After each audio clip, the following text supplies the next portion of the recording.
drawing a lot of influence from traditional Chinese medicine and Qigong, and I'm really curious to see how Qigong influences my work and how it transforms the way I see myself and my practice, and also how I see my environment and others.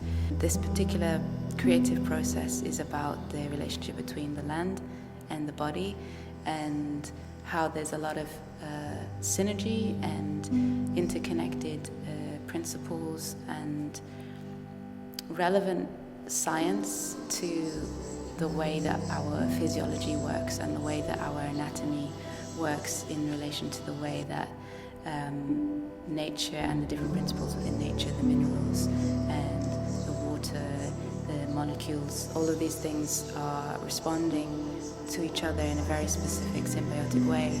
And my curiosity is about how do we bring more awareness to our bodies and nature in that particular context. We are building things on the land, we're walking on the land, and to imagine that that's a being is to imagine that someone is walking on us, and that we would hope that they would walk on us with an awareness that isn't exploitative and damaging.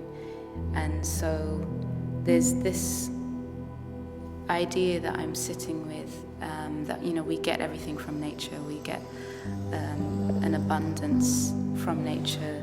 Our food, our resources, minerals, even technology is kind of come from the earth. And with Qigong there's a lot of returning, giving and returning, or giving and receiving. And you draw from the earth, but you also give back to the earth. You draw from the skies, and you also give back to the sky. And there's this flow, and there's doing everything in cycles and in seasons, and that there's a specific time to reap and also to plant. And it's the same thing with the body. There's a specific time to rest, there's a specific time to be active. And especially for women, when we have menstrual cycles, in those cycles there are points where we are more yin and there are points where we are more yang. And it's really honoring and respecting that everything is in a conversation of cycles.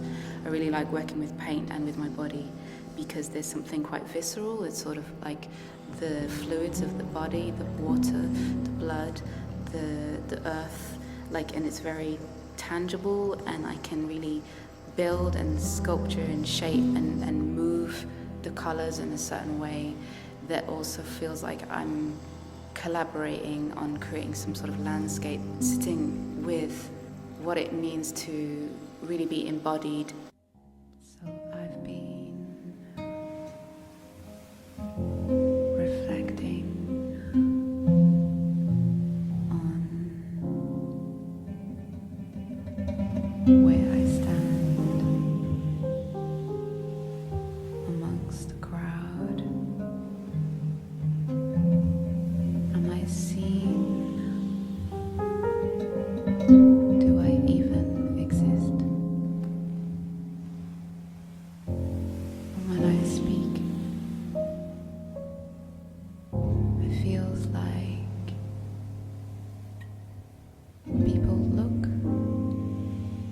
but they can't see.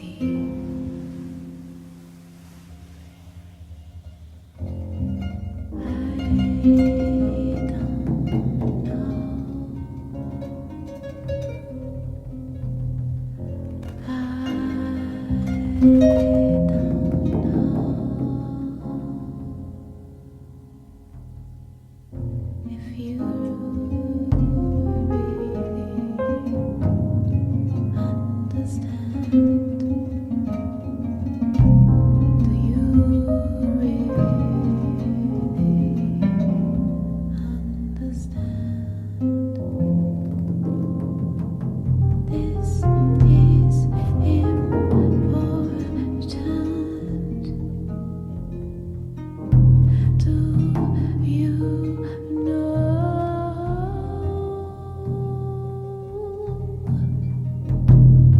you're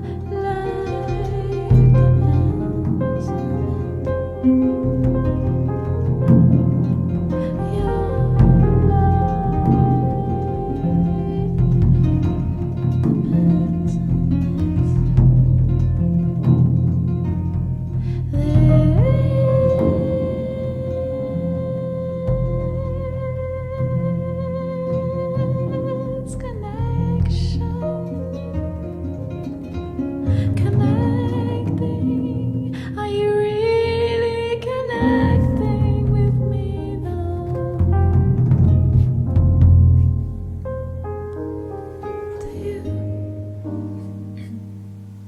Do you really see me though? What am I to you?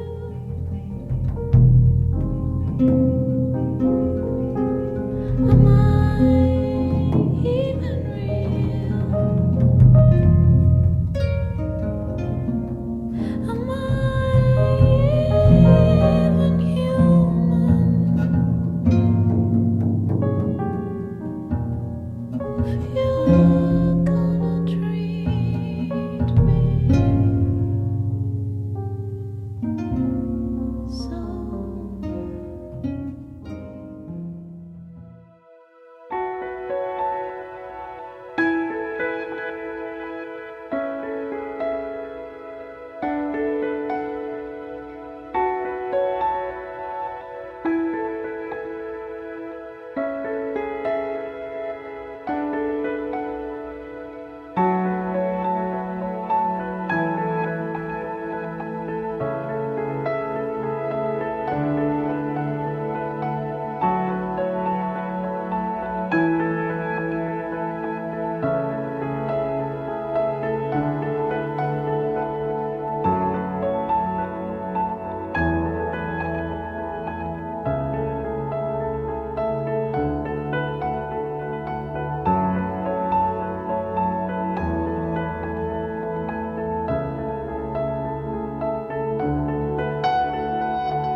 What's happening in the chemistry in those areas, and how can we develop a stronger relationship with, or a partnership with our natural environment in a way that we don't see a difference or a separation from our own bodies.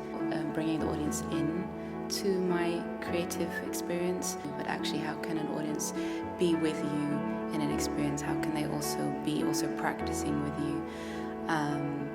And asking people questions in a way to get them to also reflect about their own relationship with their environment and with their bodies. And I think there's something really special about imagining our own bodies as a landscape and how we would want to look after our own bodies and our own health in the same way how we should be and how we are. The work is called My Skin is Your Home, and the idea behind the title is that idea of what nature would be expressing if nature had a voice, if the land had a voice, letting whatever that has kind of accumulated to just unfold through paint.